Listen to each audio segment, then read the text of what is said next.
way in hell he's accepted that. He wants all of his money. Well, now he's being backed by a couple of the biggest stars in all of professional baseball. Nolan Arenado has spoken out. He signed a $260 million contract. He's backing up Blake Bell. And Bryce Harper, who signed a $330 million contract, is backing up Blake Bell as well, Blake Snell as well. Bryce Harper saying he ain't lying, he's right, he's speaking the truth, bro. I ain't mad at him. Somebody's got to say it. At least he manned up and said it. Good for him. I love Snell. The guy's a beast, one of the best lefties in the game. All right, Frank, are MLB players making a mistake being this vocal right now on this financial agreement between them and the owners?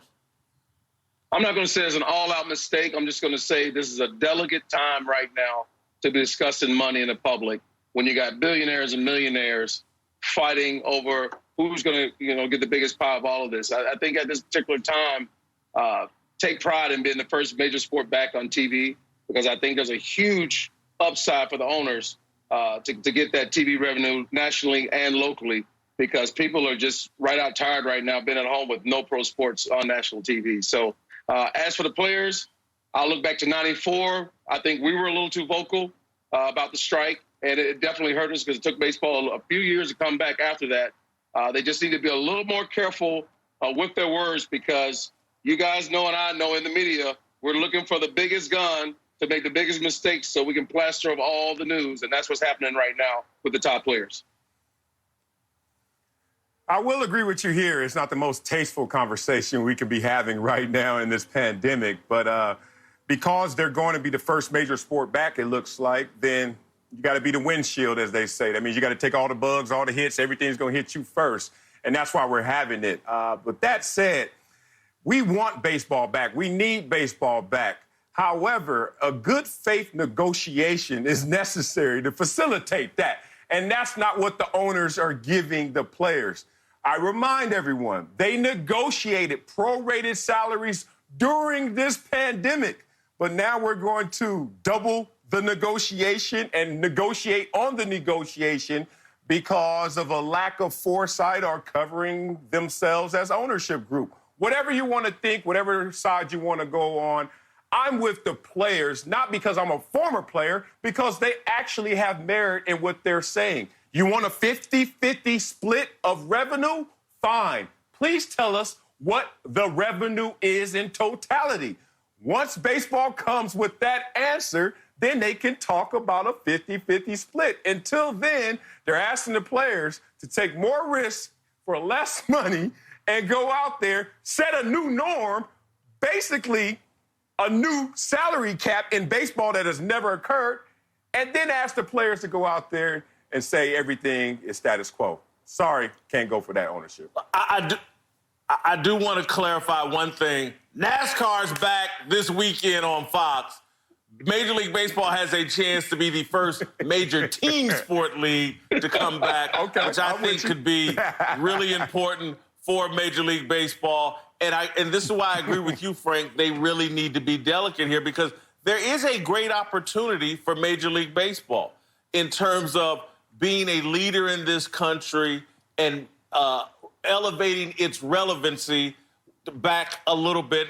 Baseball probably never get back to where it's dominant over football, but there is an opportunity here to tap into some Americana and some collective spirit here in America, make everybody feel good.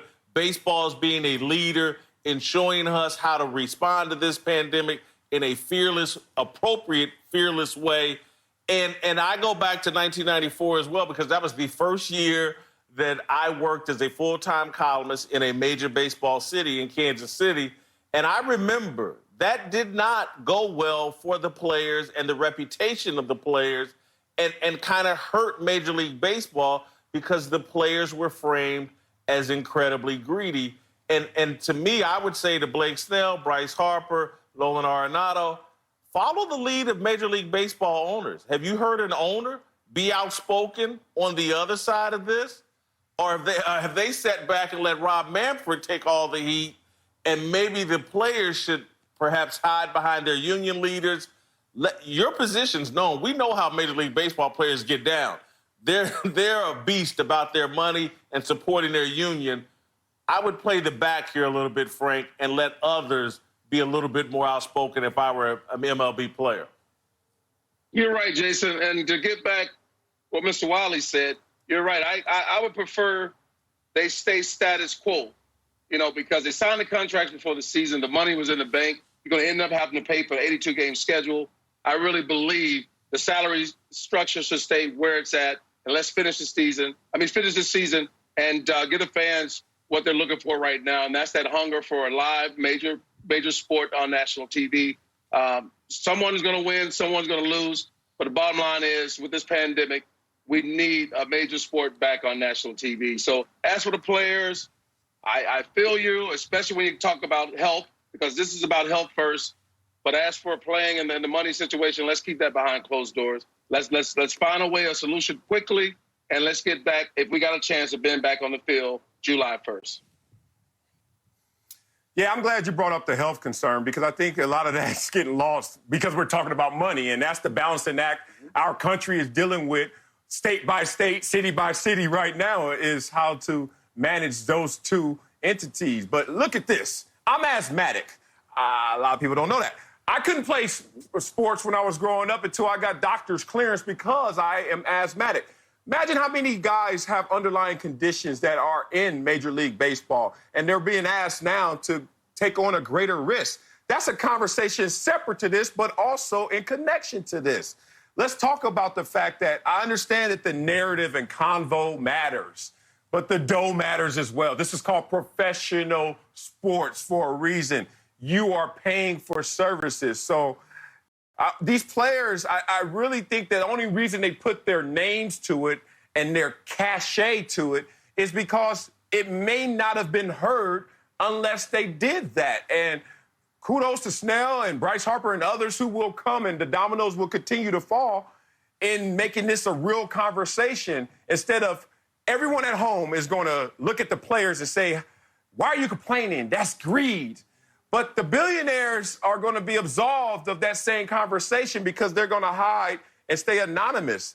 Unfair. So this situation, the rubber has to meet the road if they're going to continue and play.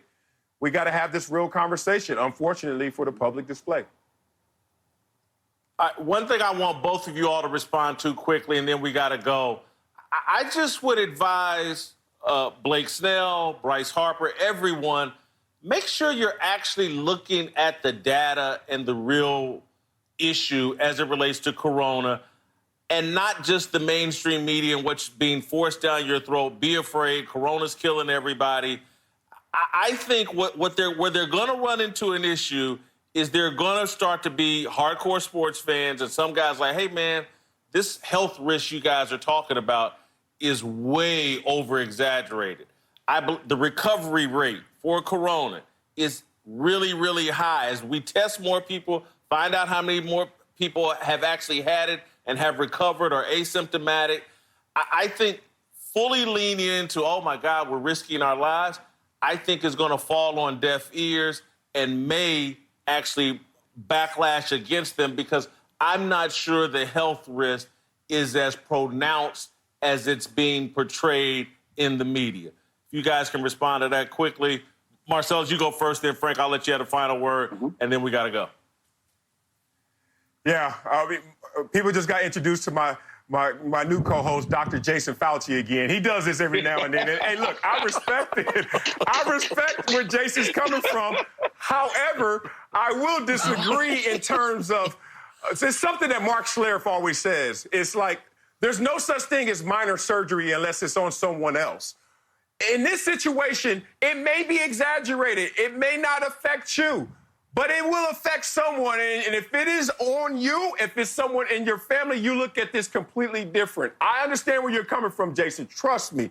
But if there's only a mortality rate of 5 to 1%, but you fall into that 1 to 5%, we having a different conversation than the 95 to 99%ers are having. So that's the only thing I would say to that. Well, you're right. And both of those guys got something to lose, the owners and the players. If someone comes down, maybe our whole team can get infected. So the owner's got to worry about that on the onset, and also the players got to worry about getting sick. So, but I just would pull back off the table and stop talking about this money situation, because I think there's enough to gain for both sides.